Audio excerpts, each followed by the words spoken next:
battery lo bagane sigi rechargeable jeven handai ni ko ado recharge to du me bro so pisi tore torsno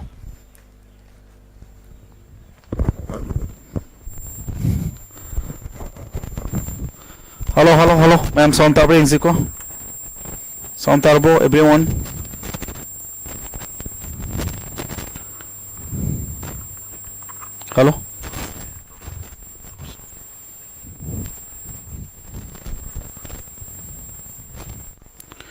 hello hello microphone test kaigino mothorong do hello sabo sound tarbo ma'am public one thoje public sound tho public sum da edita mai ji kain phapa an bam tawe inverter lebi phari public ta okay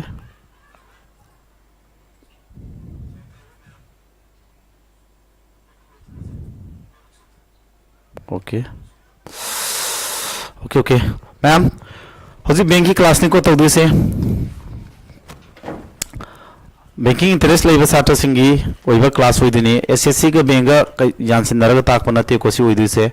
banking da hangi ba question khara nei na singa si class de ko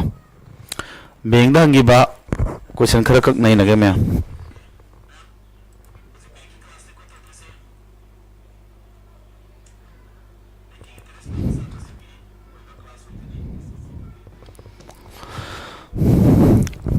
Hi ma'am, good morning ma'am.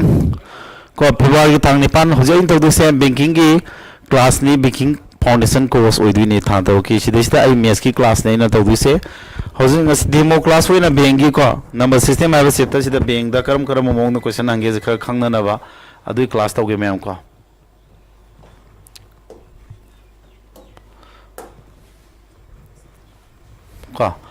makta da bank clerk ko SBI clerk mien gi ko 2019 na hangi ba question nama koi nei na se ko question ji de yengo ma'am question ji kari hai ba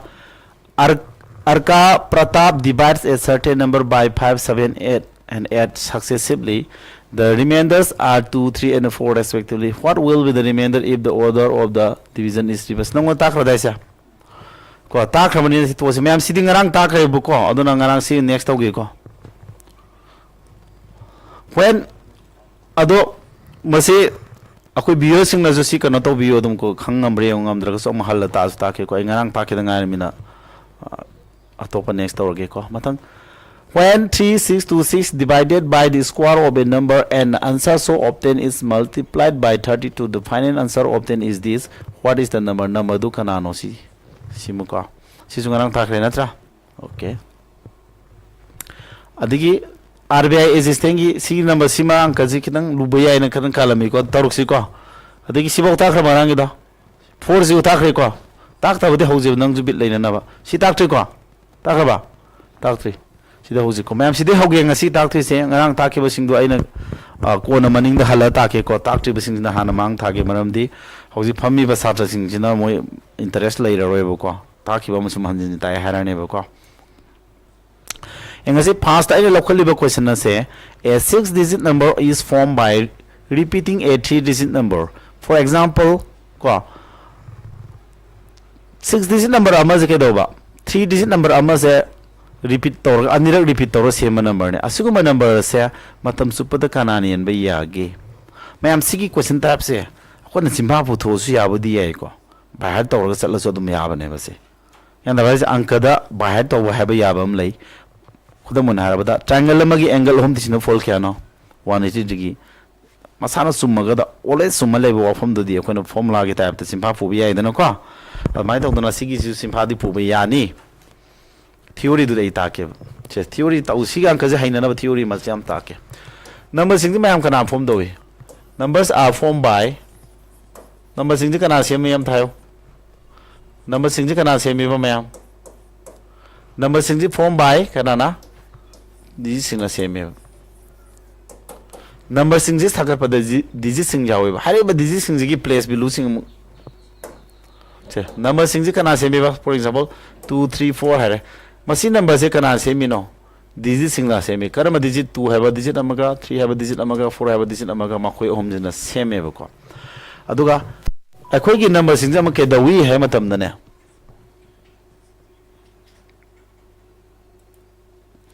ma'am number Singh के दवे है मतम दा मागी सेमे number से मागी लेरी बे दिजी सिंह माना लाइफम दुगी मतुंग बे value हैबा हैबदी place value है तारे को मकोई सिंह सम तौरगा सु मसी नंबर से तारा कने 2 जे 1 10 100 प्लेस लेबनिना 200 लाने 3 जे 10 प्लेस लेबनिना 330 लाने 4 जे के दोबा 1 प्लेस लेबनिना 4 लाने समाय तौरगा क्या ताबा 2 3 4 सुमाना यारे को नंबर अमा सेम बजे कनाना पुल्लेबा मागी प्लेस वैल्यू सिंग जितिस नरगा नंबर जि ताने अदो आइने इदिबा मोंग से अनदर वे दम इबे याय को 2 3 4 सी अनि जि पुल्ली मि खलोबा ममानी प्लेस वैल्यू इगे दिगे दौतारे 23 जे क्या बे याने 1 10 दले हादुने अदुना क्या लाने सा माय मनिंग दले 0 on तोपिरे यारे अदो सिदा 4 सिदा मथन द सारमिना 4 लाने अदो क्या तारा 234 सी याय को सुमाना सी याय प्लेस वैल्यू सिंग सम ओइना इथोक पे याय ख्यानदाब्रा अगेन अतोप नंबर अमा हायरासे 2 7 8 9 हायरासे सी प्लेस वैल्यू इ मतम दा खोना 2000 प्लेस लाइब्रेरीना सिलानी 700 प्लेस लाइब्रेरीना सुमाई रने ए से कर्म प्लेस लाई 10 प्लेस लाई सुमाई रने 9 से कर्म place lie 1 place Sumani E B I को सम तौरका नहानागी फिवम दा ताबा ngam अगेन और हारगा से यादब्रा 2 7 8 9 जे खोना 27 जी पुल्ला लगेबा अदुदai सुमाई यादब्रा माय मनी 0 नि दलानी को मनिंग द कानी लेबनिना अदुगा 89 जम पुल्लिंग खलो अदुदि मावनी जी 1 प्लेस लेबा कोर्डिनेशन 10 प्लेस लेबा कोर्डिने यारे को सा अदु 89 सम लाने काइदि को अनि नंबर अनि पुनगी बहम पुनगी ब कैसु काबा लेते अन सेंटर को सिजा नुम ओइ थोएबा अबा अदु तारगदे मैम अखोय के दौतारे हजिकी अंक दो अखोय होलसे अदुदि सिगी कांसेप्ट से खर संगदोरी हजिकी अंक दो को अदुना के दौतारे मैम हेंगो मान हाइजि 6 डिजिट नंबर हारिबा 6 डिजिट नंबर से मागी 3 डिजिट नंबर से के दोबा हम लोग रिपीट तो नत्रा सपोज 3 डिजिट नंबर मी यूने 1 2 5 3 डिजिट नंबर नत्रा से हम लोग रिपीट तो भाई कमाई तारे करी अरे रिपीट तो भाई कमाई तारे 1 2 5 से अखोना सिदा 1 2 5 इतारगदि अमकस 1 2 5 सुमाई इरकने हेबने सुम अतोपा मारे 320 हरें खलसेब 6 डिजिट तो अमकस सुमाई इंजलग 6 डिजिट साबाय तार सिगुम नंबर कमुस मतम सुबत कानानी यागे बाहा तरो होलसु याइबो को यंदा भाईजा बाहा तौदबि द कांसेप्ट हो के तारा दं कमाय दौ तारा से 3 डिजिट नंबर द अखना x y z नि लौरो अद अनिर रिपीट तो सुमाई लावइद्रो अद अखना करी हाय हायरबा 3 डिजिट नंबर से सॉरी 6 डिजिट नंबर तारे को जिक्तिया अदो अखोइना के दौतार माय प्लेस वैल्यू सिंग तिसिनरगा के दोयबा थंबे याइना हजिता हाइगिदाइना अदो सी पुल्ली ने हारो सिमा पुल्लो अदो x y z की प्लेस वैल्यू तो क्या तारा माय मनिंग द का केले अमा अनि होम लेब 0 होम लावइद्रा सिगिना सिन 1 प्लेस लेबो ओइग्रानी को सिन 1 प्लेस सिना 10 प्लेस साग्रानी को सि पुनग्रामिना सुमब्रो अता सिगी द क्या x y z अदम लावइद्रा 1 प्लेस निना सुमिको होइसे ताकि ब कांसेप्ट हो निसिंग अदु तादि कमल लो याज कनानो से x y z कमल लो याब्रा x y z कमल लो थोदि क्या दा 1000 थुंब्रा सिदा क्या थुंगी 1 थुंब्रा अदु x y z इनटू क्या लानी क्या बा 1 0 0 1 हाइब के अथदी सिदा लेरिबा अखोगी 6 डिजिट नंबर समाना 3 डिजिट नंबर अनिरक रिपीट तो बजे कमाय लानी है मोंग दा होरेन समाय लानी 125 इनटू सुक्से जो समाय लाने यारबा ताकपा सि लाने अतादि मतम सुपद कना यावरे सा सि नंबर से कना यावरे 1001 यावरे नत्रो 1001 जे प्रोडक्ट फॉर्म दिया आदि 1001 एन थोने कम याब्रा सिगी नंबर से के दौरे 1001 यावबने मरम 101 एन थो मतलब कना यारे कना बे याबा मींस ये न बे याबा कवे अतादि कना यन या है दोरे दुदे 1001 यन या है ने ऐको अदुदि मा कतन यन या जा सिगुम्बा 6 digit number 3 digit number se anirak sumai repeat tor iba kambu se matam super kana yen nyare ba 101 yen nyare 101 yen nya tara gadi 101 jam kana kana pulla gata hai ha maje prime factorization to ne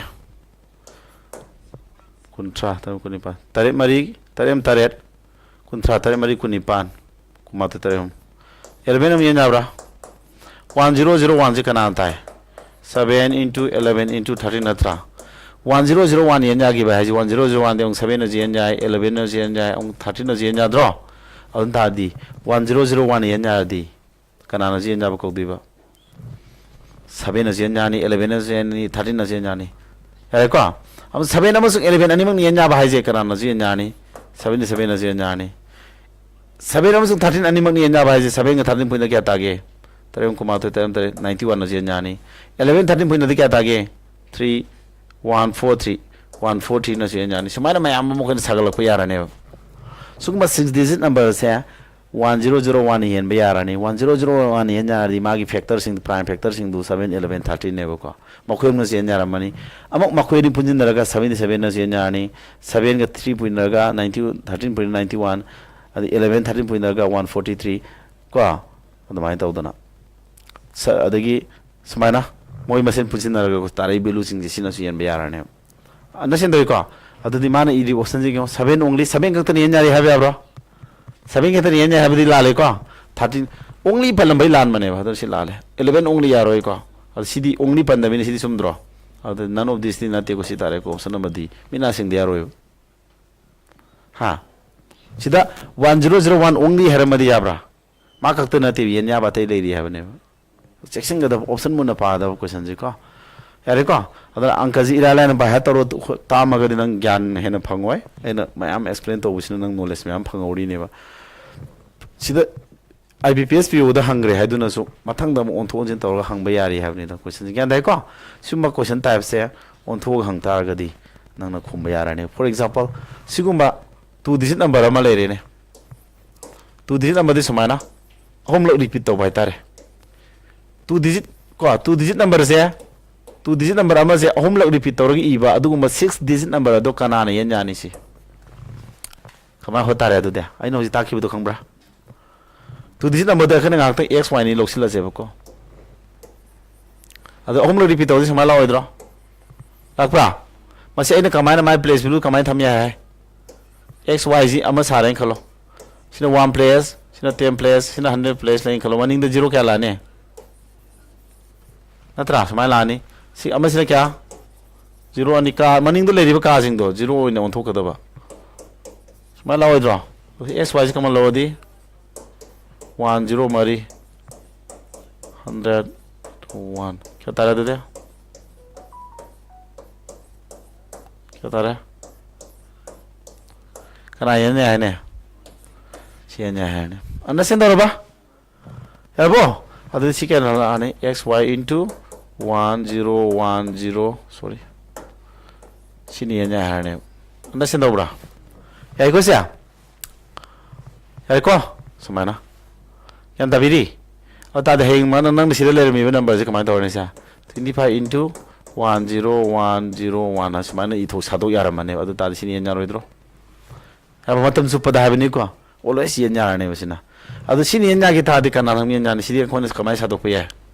sini yen gi ba ba nam kamai sado ko ta re heng question le thoro sin to ro su khung 3 ne ya brasa 3 ladi prime factor sin toro 3 ladi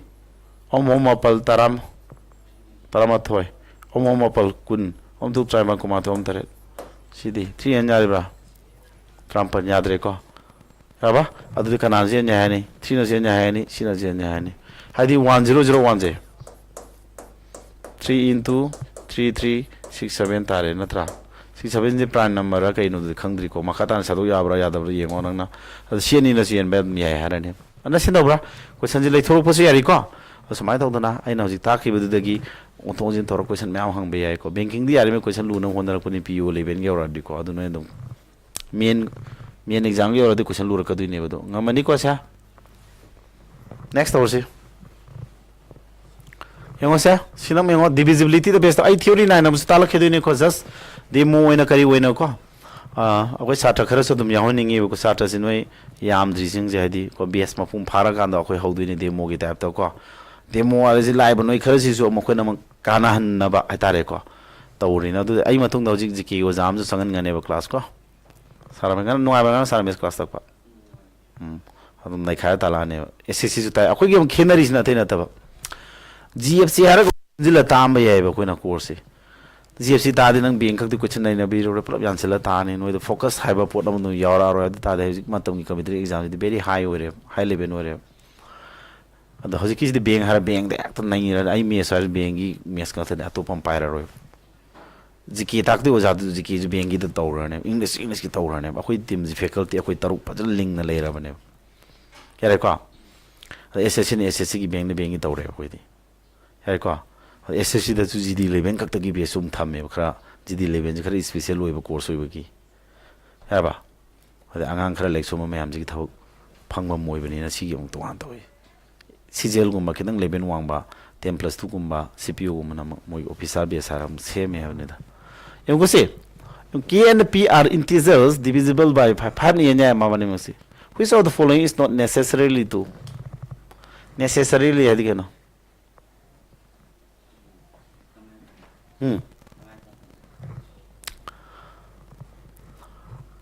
K amasung P is 5 ni ba yaba number ne.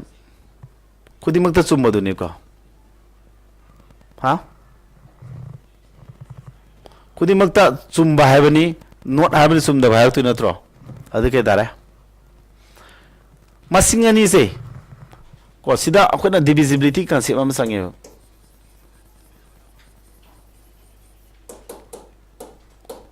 Divisibility की concept से इंगो सिला RRB की existent की exam ने को के P के दबा 5 नि नाम नंबर नत्रो अब 5 नि नाम नंबर होदे की दो अखोना suppose 15 लौबे याय P दुना 10 लौबे याय को अनि 5 नि नाम दबरा 5 नि नाम नंबर अनि से खादुंग नौबा अदम 5 नि नाम फंगने मसी मतम सुपद सोंगने नंबर अनि से प्रॉपर्टी खरा नहीं नसे बको नंबर अनि से 5 नि जाता दि मबाने की डिफरेंस तो डिफरेंस वगैरह मबाने की तीसरा फॉल वगैरह मबाने की प्रोडक्ट वगैरह अहुम जे नंबर दुनो न मियन जाने के पी के 5 मियन जाने नत्रो मबाने खेनबो फॉल मबाने तीसरा फॉल मबाने की पुरी नबो फॉल मखोय जे 5 न मियन जाने सिमजु खंजिलो को मबाने खंदोंना फोन जे के दौरे 5 मियन जारबा K square minus P square से कना जाने 25 ना K square minus P square K minus P plus K plus P उधर ना थ्रो सी 25 ने जाने सुमरा सी K plus P सी 10 ने जाने से लाले को K minus P K plus P सी 5 ने जाने ना थ्रो हाँ अदगी K minus P सी 5 ने जाने है K plus P 5 ने जाने ना throw 5 ni nya da di 5 ki multiple ni 5 so yoro mani 5 ni nya di 5 so yoro mani 5 5 again 25 nya si sum ni ade ko adagi K plus P is none of these are ko aram ba yaug de mai aram ba thi wa na tro hota di kya da do male khalom ta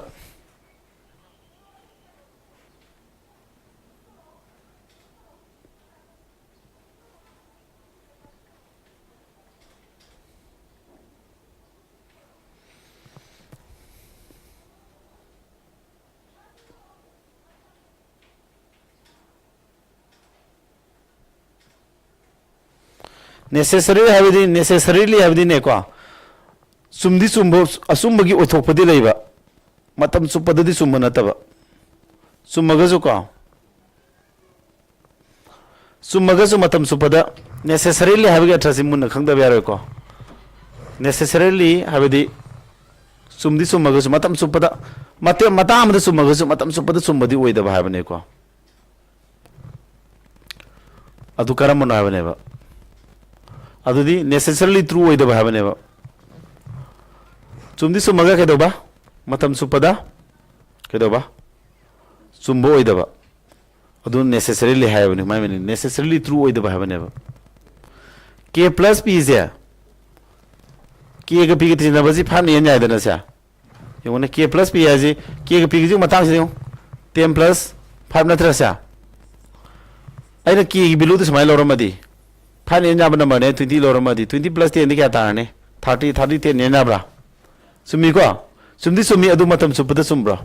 15 we kan sumde ko sumi adu matam supada sumda ba pone basi ko adu di ke do ba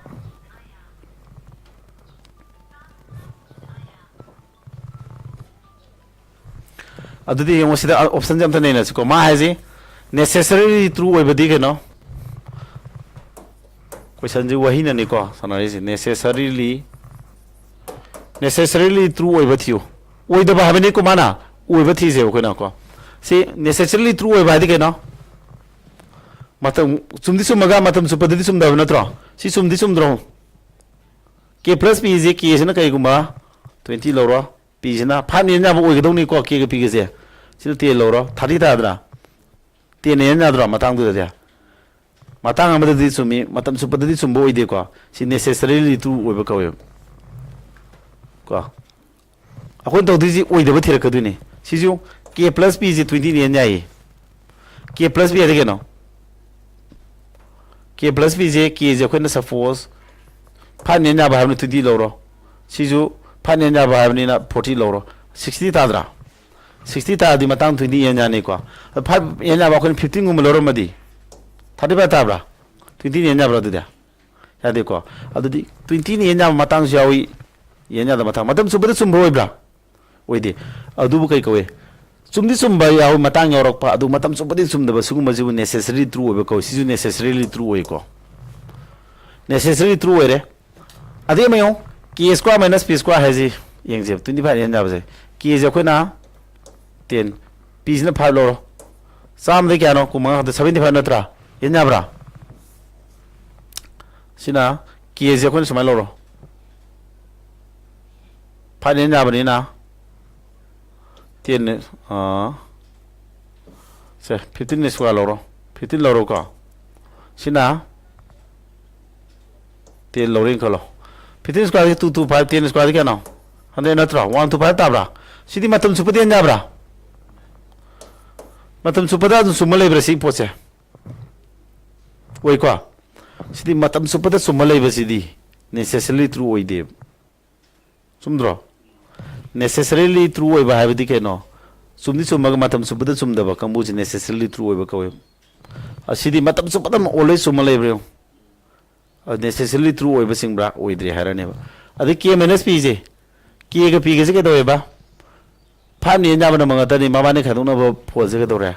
ma si pha answer ja ni sure ko si je necessarily true oi re se necessarily true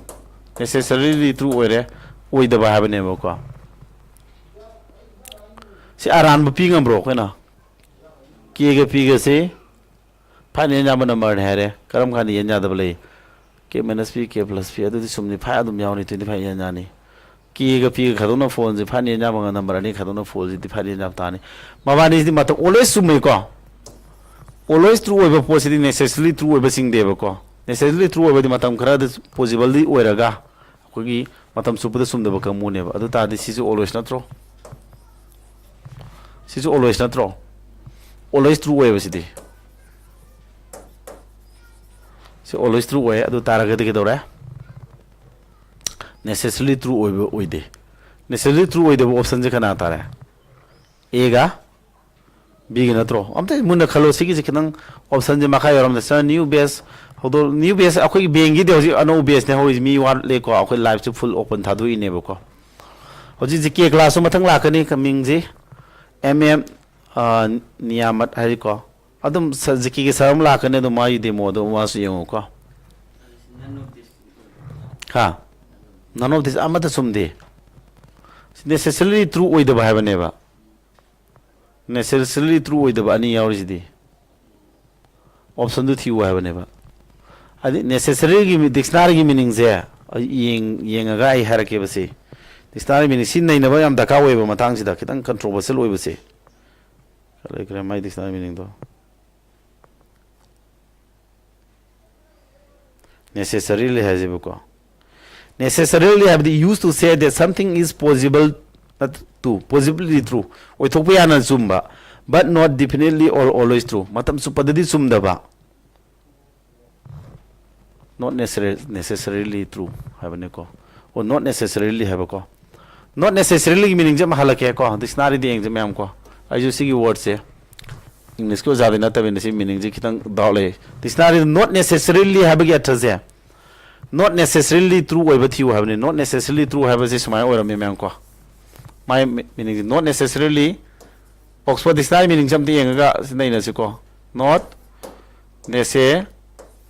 necessarily true habagi not necessarily true have athadi oithokpadi yaraba adu matam supadi ke doba matam supadi chumdaba thiu used to say that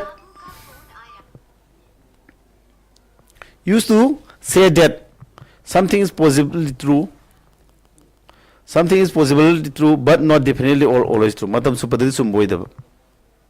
ko adu madema mana thiwa following is not necessarily true oiba thiwa hadi sumdi sumaga matam supadi sumdaba habane adu disi matam supadi summi sidi adu sina sa ta de sheni sina k plus b is divisible by 20 k ga p ga sina fall ja 20 10 matam supadi en jai 20 matam supadi en jai basi yabra sumdi summa matang di yaure ebo ko oi thokpai sumbadi yaure eba adu matam supadi sumbro sumde sini ma thi not necessarily habadi ke no hadi sumaga matam supadi sumboidaba sumadi sumba poti yawa summa matang di yawa but not definitely or always true matam supada sumbadi oidaba habane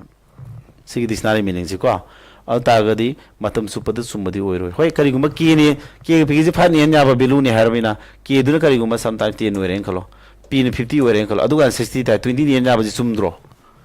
sumbaji othokpa yai possibly true oiba yai possibly true oithokpa yana sumeba adu matam supada di si sumgodro ki ga pigi value di 10 amzu 50 na ta ba to pa loro yang kan matam supa sum siguma si value si bol ke not necessarily true oiba ka oiba se sisu oidro ki ga pigi ti na ba ne phani nya value ne ba se si phani nya value sin 15 oiro phani nya si 5 loro adu 20 tare 10 nya ne kari guma si phani nya value ni 10 loro 25 siganda di sumra matam supa sumra sumde ko adu option ani yausil leban sa oya ba se na si mathang si question controversial oi ko aduna ahan bagi a ga b gi di matam supada sumane always summa posi logu dong nate ko always summa nate akhin thi wa ha je option jida ko matang ghara di summaga matam supada sumdaba option du ne ba thi wa re ji seng seng na ra adu ta di tanja ama da di summi si tanja adi khudi mak ta di sumde adu ta di thi duri option je option c ga di gi ne adu ta di akhina none of this ya right answer ja sumani yaure adu ta di akhina question je typing khar wat pi male sum khan bada c ga di ga pakha ji gi option c ga di summi a ga b gi summi ga hana akhina option ma yaw bi m le dana se mana se edana only C and D B dana only A and B ga sumana option khara ha pa di sumdine ko C oi dine sumana ya ko sumai toro mathang yabe next up ko si not necessarily true di nei no ko noi next yo kari haba let A B C be distinct integers distinct id manada ba top pa integer ngatan in that A and B are odd and positive A ga B ga kai oi ba odd oi amasung positive so oi habni ko C sina kari oi ba even number oi even jo adu positive so mo khoi khudimang se positive oi sina odd ngatan ni ko si sina odd oi ko sina kari oi ba even moi khudimang ti positive ti oi ba which one of the following statements cannot add true cannot be true hai dam ni ko typing ji kha section na na ba yi hai gi ko typing section da bera kare yengo si jam da just think to single asam take zero lebengi class to sir pung zero lebengi class horane ko aigi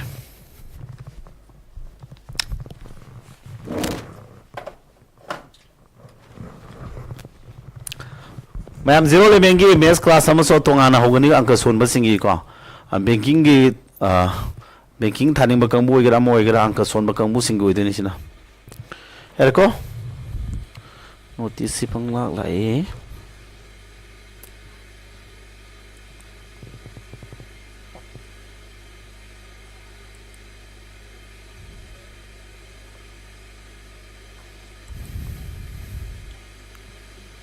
Hey ko. Kano say mai say. What number ni? Moi as C. Maka cannot be true. Sum daba. Statement cannot be true. Sum daba thi huye.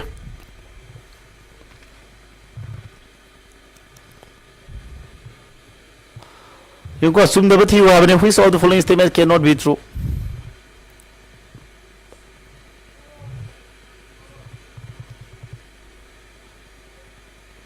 Number C. Even what iroidro. Si karim si statement si typing tawri si suwi bam lere. Koi typing tawri master se am tang yang tare ko. Am tang typing si.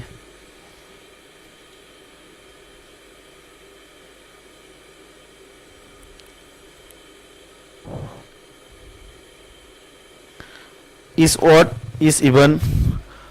See, is odd haywana ko. See, number wale si suma section ready aro mai. Ai kan haye ko. Yara si wedi sume. Yengo si do bolo.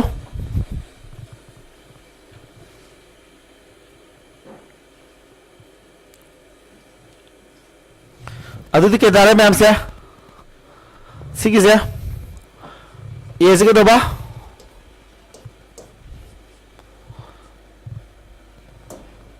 A से क्या दोगे A B के से और C सुमर और वो भी से A B C स्क्वायर है A के B के ना A B C स्क्वायर है क्या ना ऑप्शन A दा A B के और अन्य पुनः क्या तारा और अन्य पुनः दी A B के से और अन्य पुनः क्या तारा के A के B पुनः दी और अन्य पुनः दी मंगा मंगा का होंगे रज़ुने मंगा हम त्राऊंगा और अन्य पुनः दी और तारो इधर इबन स्क्वायर इबन अन्य पुनः दी ना त्रा 248 इबन अन्य पुनः दी ओट का पुना दी ओट अदम ताने बा इबन के इबन पुना दी इबन ताने बा ओट के इबन पुना दी इबन नंगमी को इबन बु यावरा दी इबन ने यावद्रा बा ओट यारे को दमाइन पार से बने बको अदुदी यो सीधी C स्क्वायर सीधी इबन अनि पुना नत्रो इबन अनि पुना दी इबन ताने हौजी सिप्लो पुना दी ओट के इबन पुना दी इबन बे याव दी इबन तादु नत्रो सुम दबरा है जा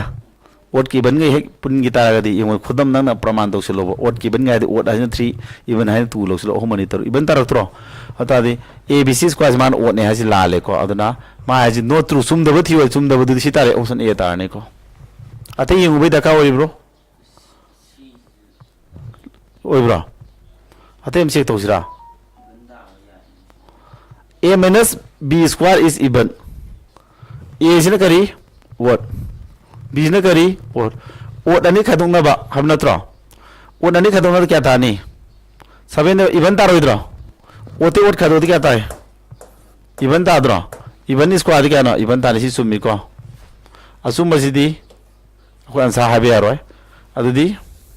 एक बीच क्या बा ओटे ओट खतुंग तो इवन तारो त्रा बी के सिगे तीसना बदी ओट की बंगन ना त्रा ओट का ओटी फाइव इवन ना तो सी ओट के बन गई थी वो तारानी को तीसरा बदलना त्रा पुजना तो अधिक है A plus B A के B के क्या ना ओट तीसरा दी क्या तारा ओट तीसरा दी इवन तार रहा इवन देखिए मग सी इवन खा दो इवन तारने को सी जगह से इवन तारानी अदु पुरीना दी सी ओट ने इवन के बन Puri even पुरीना the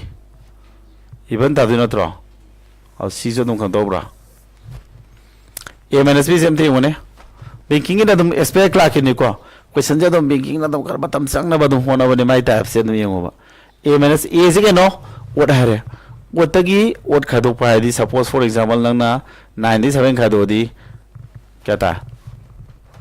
tu ta dro what what khado di ban tai khudi makta dum moi ni ko na atai da na te 21 di 7 khado 4 iban ta what what khado di iban ta re सिना कहीं ना B के C का ऐसे ओट के बंद तीसरा दूसरा तो ओट के बंद तीसरा दी 3 का 2 को तीसरा रे हर जार अदम ओट तारा नहीं को इंटू नहीं मर लेजे अदेगी A के B के जी ना ओट अनी तीसरा दूसरा तो ओट अनी तीसरा दी इवन दाबरा 5 का 3 का या इवन ता इवन दे मग इवन खा तो नहीं बाहर ये तक ही 4 खा तो इन खलो वरी बुमा इवन ता नहीं को पूरी ना बद इवन नहीं या अधिक तारा है खोया इवन ता इवन को वर्क कदम पूरी ना इवन ता सी इवन ओए कदम नहीं बको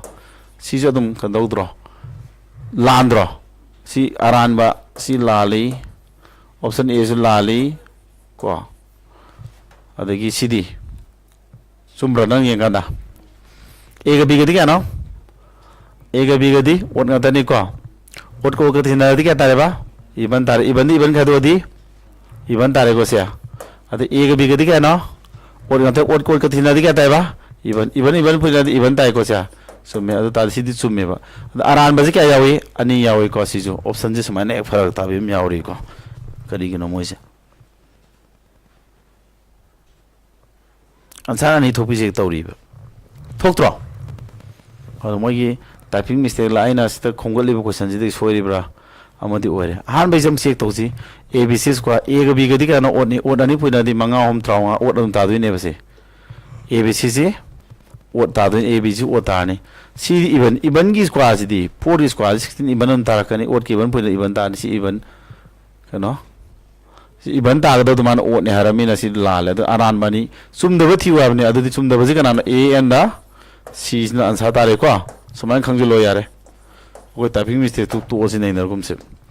sidi let a and b be si je mo number system je khoi manung thina haita ba ya ba se kanda ba ja to na practice ta udam ni ko a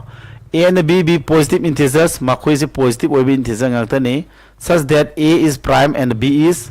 composite a na prime b na composite na tro ada a na prime oi ta la de khon a je khon 2 lo bi 3 lo bi b na composite id 4 lo bi 6 lo bi ko we thok pa ya basing do adadi mana haj kan then sitagi ama khallo b di ek hadu puji ke do ba cannot be an even integer b dagi ek hadu paji even integer oi roi oi bangam di sine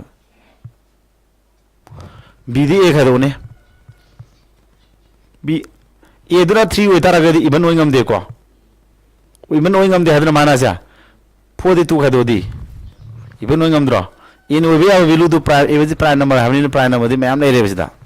si ma'am nei re adagi sina composite have composite number ma'am nei re ba composite number hadi karma number no factor ani di hel leba number 4 gum 4 si ma yenya ba number kya lei 1 ne 2 ne 4 ne masama masing hum digi hena lei ra ba yenya ba ja tar composite sing idana sina yenya ba number ani ka lei na kai ba prime number sing idana yare ko ata ga de mana si even integer oi ngam hadi oi ngam ba yaur ba si si ka do de oi dro aduna si lale a ga b ga tisna fall de a ne yan ba je even integer oi roi a ga b ga tisna ro ne a b do 2 4 lo ro tisna 6 ta bra 6 to 2 ne thodi kya thonge 3 ta bra even oi ngam bra even oi ngam de ko amu atop lor je ye do number loro is na suppose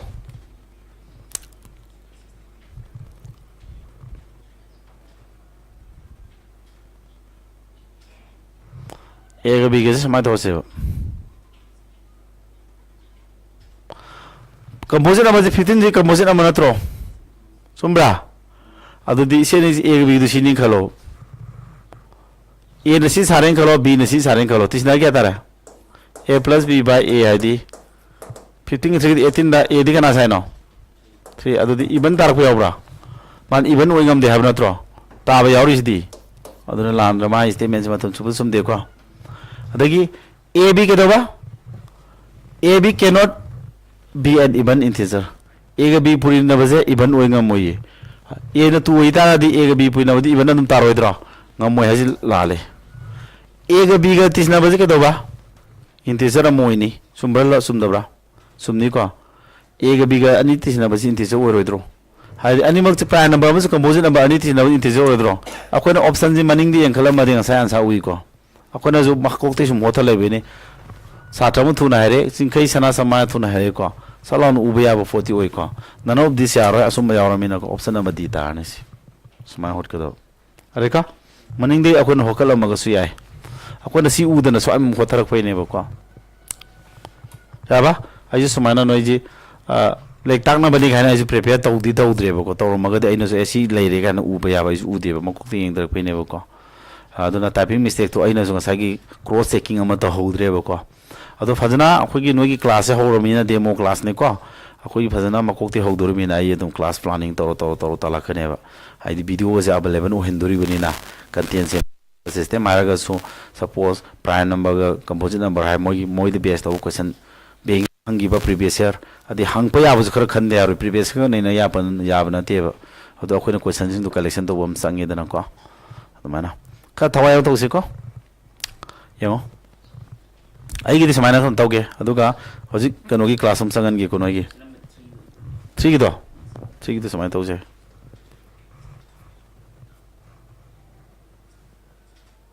ꯑꯕꯤꯅꯥ ꯁꯥꯔ ꯃꯤꯁꯇꯩ ꯂꯣꯏꯔꯦ ꯍꯥꯏꯈ꯭ꯔꯣ ꯁꯤ ꯌꯦꯡꯉꯨꯀꯣ the digits of three digit number n are written in the reverse order to form another three digit number m n is how mn is perfectly divisible by 7, then which of the following is necessarily true? Is necessarily true. Necessarily true meaning kariba. Not necessarily true haragana. No tapadu khine. No tapadu khine ko. Not necessarily have necessarily true have not necessarily haragadi. Matam garadi sumaga. Adi sumaka ni sandi yaru matam supata sumdaba. Matam supata sumdaba itare sumat tanjai la aga su matam supata sumati uidaba. Sugumazina not necessarily kawi. Adu necessarily haragana kadura. Kudi makta sumba haidu neba. Kya na bhaisa? Kudi makta sumbo idu neba. Adudi pula is necessarily true kudi makta sumba thiu hai bane mais. Ko. Ota de angka ji difficult oine ko. Kara difficult oine. 3 digit number ne hamna tro. 3 digit number ji kana n ji ke ba. N ji 3 digit number na tro. 3 digit number ji x y z na sane lo. आता दी my place value तो क्या बा 10 100x 10y plus करी z लाने अदगी m ना साउ ही ले अपने को m ना करी z reverse तो ले अपने स्माइल लाने को 100z plus 10y plus x ना थरा m minus n पुतो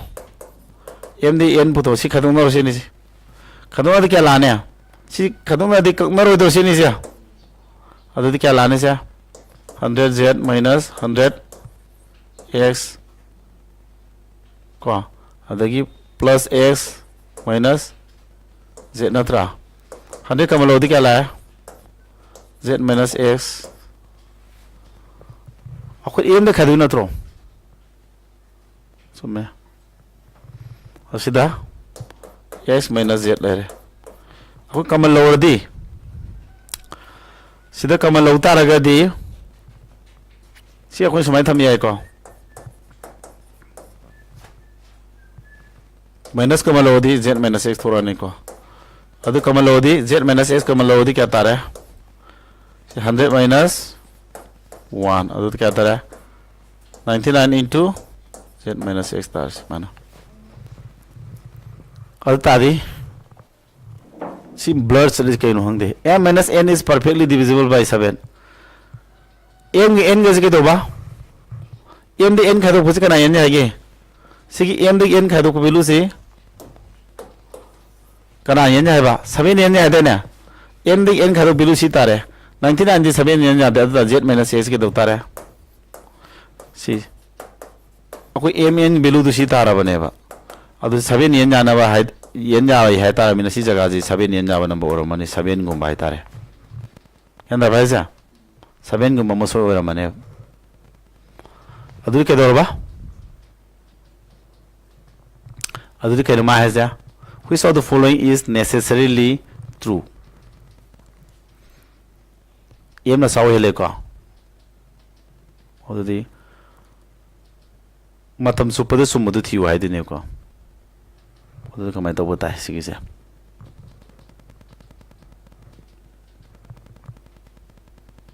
n जे n है नंबर से कना कना मरक तो ले दो नो सिनेमा है जो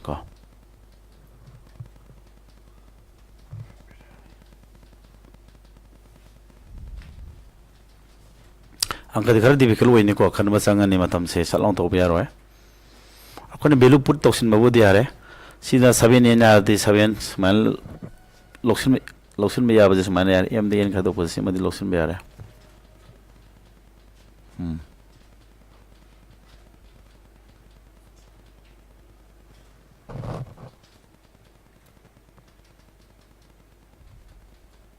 शो यार z minus x से खादो ना बदा 7 ताबा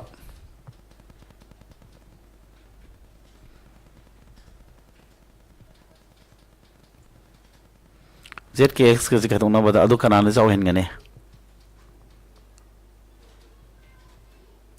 m ना जाओ हेले हमनी नको z x खादो पोसे z से ना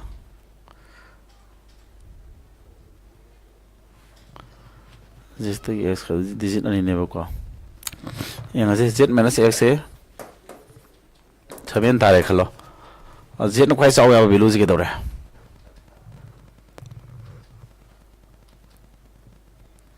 तो z से ना h का z न दिसाउ हिंदे ने बको और तो z से न 8 और तार दी x तो 1 को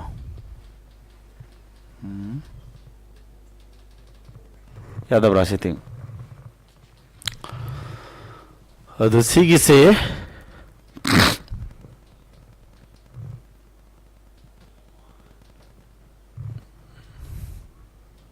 z minus x से पुटिंग तक तो चलेंगे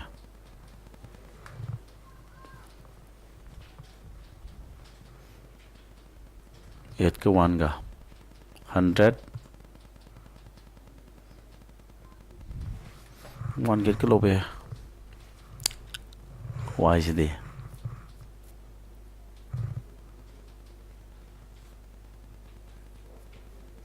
y लोसिन बगी भी लोसिन बंदे y लोसिन बसे मा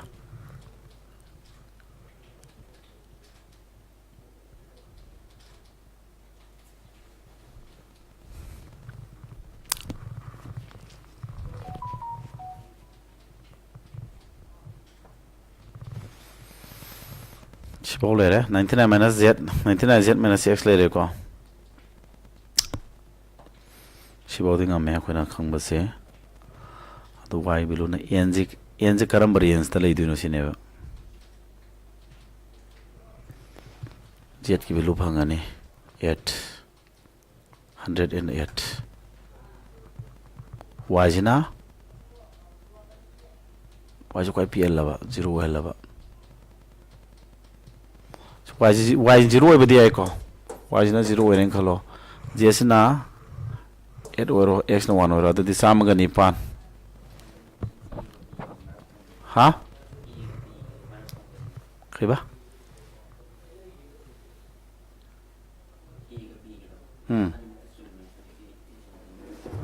क्या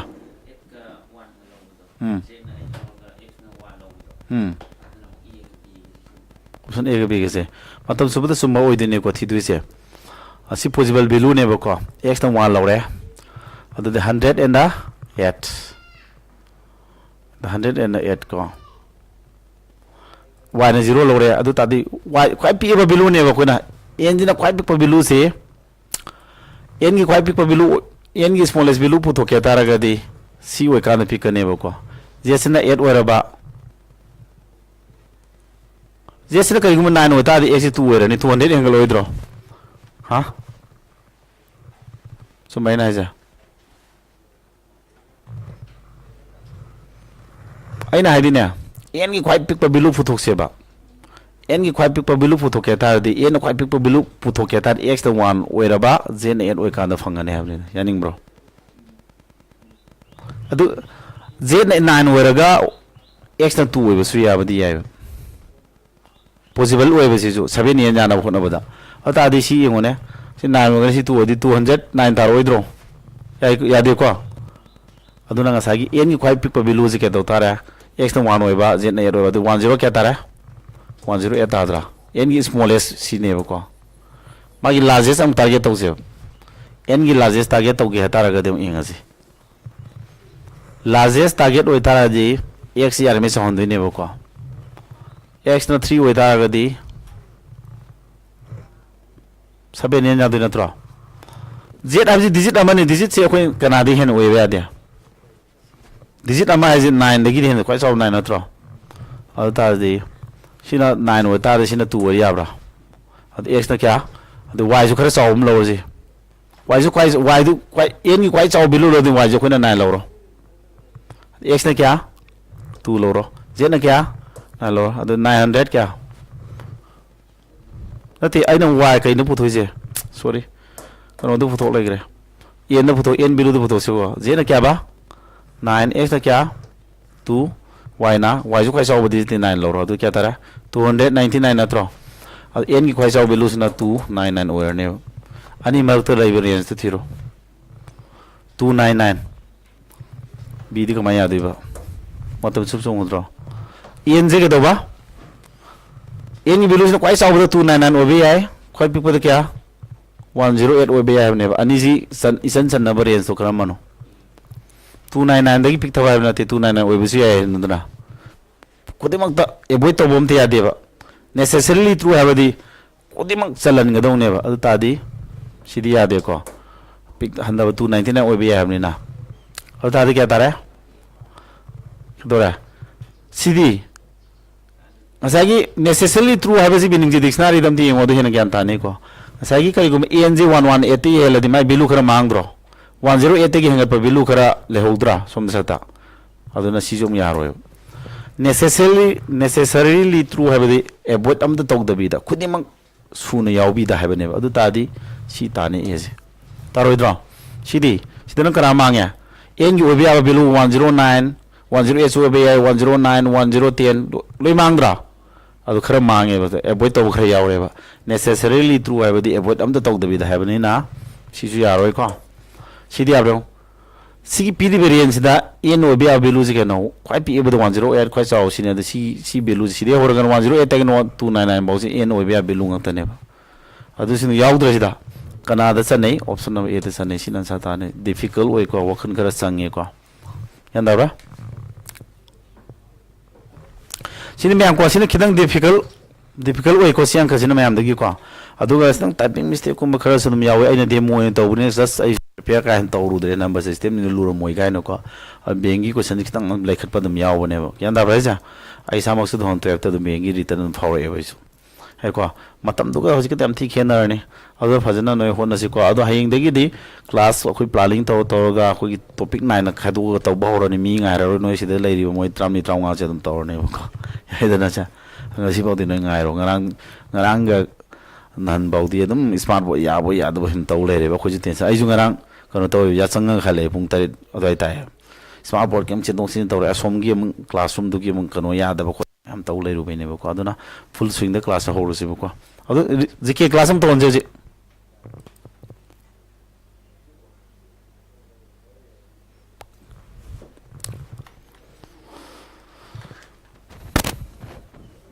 bueno ko stop tu chat ji ke no si kai bera le kono to recording this stop to chak da ne no pen kan le re ha ye one video to phang re ngo ji to ate one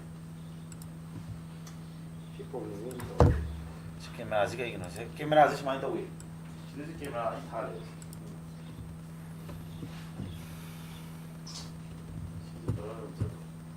lapse da mutak kya lapse da mutak kya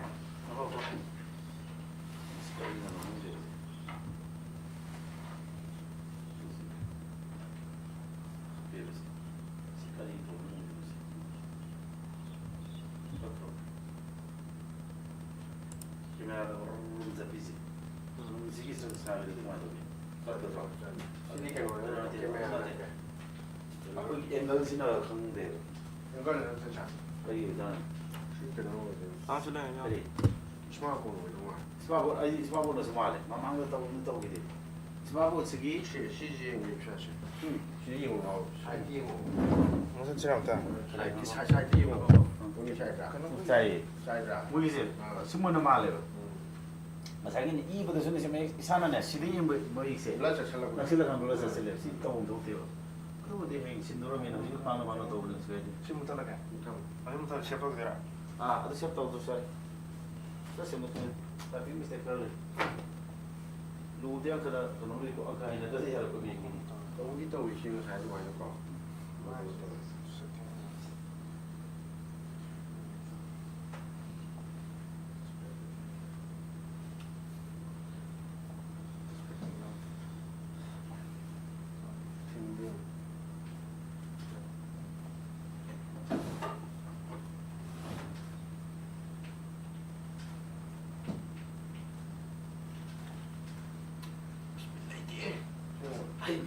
class का video record और तो विदो मांदा 86 ने तो खरा इतो आइ रे तो नि माने पसम क्या वहां को तो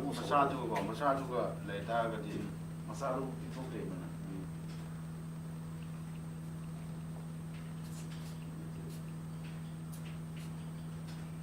मेरा ना नहीं सिंदो सी माइ तो मसाददि खत्म दोब्रा तौदि माजु खरादि तो तावदि तौ माना भागी बला अदुदि माइदुना सांग सुमाइनि खप्तेबा ग्राफिक्स सोनबगी तौदु माना तो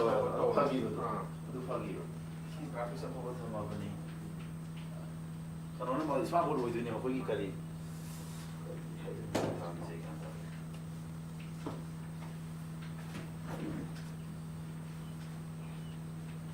तो अबिना स्पेलिंग चेक का सेक्शन है तो स्वरम में जाओ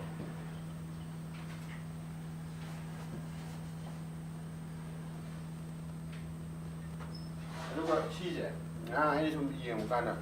ꯕ꯭ꯂꯦꯛ ꯑꯦꯟ ꯋꯥꯏꯠꯇ ꯊꯝꯕ ꯀꯥꯟꯗ ꯇꯧꯗꯦ ठीक है ꯁꯨꯝ ꯈꯞꯇꯦꯕ मेरा ये वन प्ले वन रहता ꯌꯦꯡꯉꯣ ꯑꯗꯨꯝ ꯊꯝꯃꯨꯀꯣꯅ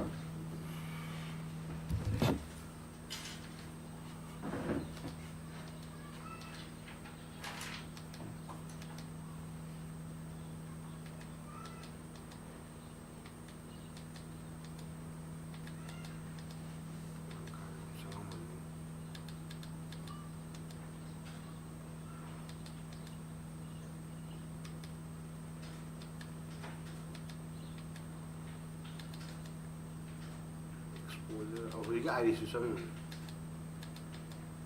ꯁꯤ ꯆꯞ ꯆꯥꯅ ꯑꯗꯨ ꯒꯦꯟꯗꯣ ꯀꯌꯥꯝ ꯂꯩꯈꯠꯂꯣ ꯒꯦꯟꯗꯣ ꯒꯦꯟ ꯂꯩꯈꯠꯂꯗꯤ ꯒꯦꯟ ꯂꯩꯈꯠꯂꯀꯥꯟꯗꯅ ꯃꯌꯦꯛꯁꯦ ꯎꯔꯔꯣꯏ ꯂꯩꯈꯠꯂꯣꯕ ꯀꯩꯅꯣ ꯁꯥꯒꯦꯅꯣ ꯂꯩꯈꯠ ꯑꯗꯨ ꯀꯥꯟꯗꯗꯤ ꯈꯞꯄ ꯐꯩꯀꯣ ꯒꯦꯟ ꯂꯩꯈꯠꯂꯀꯥꯟꯗ ꯐꯩꯌꯦꯕ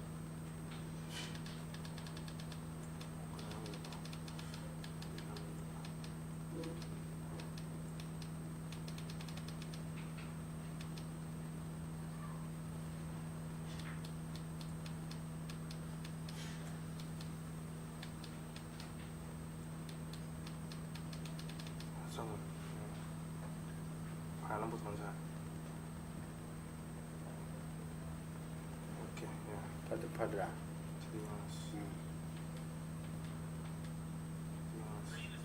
카트레나. 저 삭디 블러 브라크 나자디. 블러 차례가. 사실 나의 컵다로 해. 되나? 카트라가. 이거는 해봐. 스마트 보드기 타도고 많이 라이트가 이렇게 상관없네요. 보자. 아주 내보자. 또 카피들 게임을 게임을 카피들 또 카피들. 샤 처음부터 생각해보자. 아또 처음부터 안 되는 거. खाना सिस्टम पोसी हो तो मैं DT तो उधर क्लास में तो मैंने जीडी की जो क्लास 샤리용 마야 좀 리용 것도 कमु में एक्स्ट्रा क्लास तो वीडियो लुसिंग रही ना ये जीडी की जी ला क्लास है मतलब तो सी जो खंजला में ना ना वांगे तो उधर मेरा कामा तो 풍경 나요. 풍경 마 나요. सिगरा 샤용네 샤용 솔루션도 삭다 जीडी कं부다 तौजागा जीडी तो दिन ताम से तो ने मेरे दिन कामा तो ता ई फोटो ने काय काय बाजी मुझे तीन हो गई ने मां जी मुझे तो लोग तो ने तीन तारे तीन ता में ने तो तीन तो दे यार अंत तो हुआ यार डेमो में ना मन ये तो रो ngang डेमो तो भी रही ना मन ये तो रो मा 그래 이 फोटो ने क्लास में समझो रे ना अरे उसी मां यूं तो रहा है बा मन ये तो भी रही मा सिगी कंट्रोल मने मा को सिलो स क्लास तो विदो सी सेटिंग कर सेंगी गे दो हे मेने क्लास अंदर वाला ला ले जले न ता ले दा सिलो खाइ रोने निंग को ले सब तो मेकिंग तो मा तो में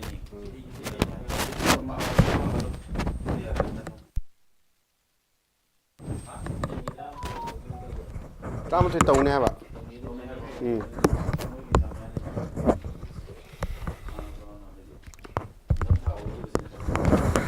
la thai ba cha so on tori ba kainogi akoigi ya musala jano kan kogi banking gi do kainogi akoigi banking kangbu do camera gi setup amasung smart board ki setup problem khara leire ba ko ado ngarang de gi di hawrabani full swing da kogi g kogi yes amasung maths ki ado full swing da ko akoigi monday de gi taw hawrani ko board kari maths amasung kari gs ko ronga si gi di kedoroge ha matam da si setting je noina ju nungai ta bodo screen da glitch chat podo adu glitch chat pagi problem do kitang sida akoi gi sem na kan honari ba ko si sem ma matung da monday de gi phajana tawrage ko yes monday de fan tawrji ko problem asigo man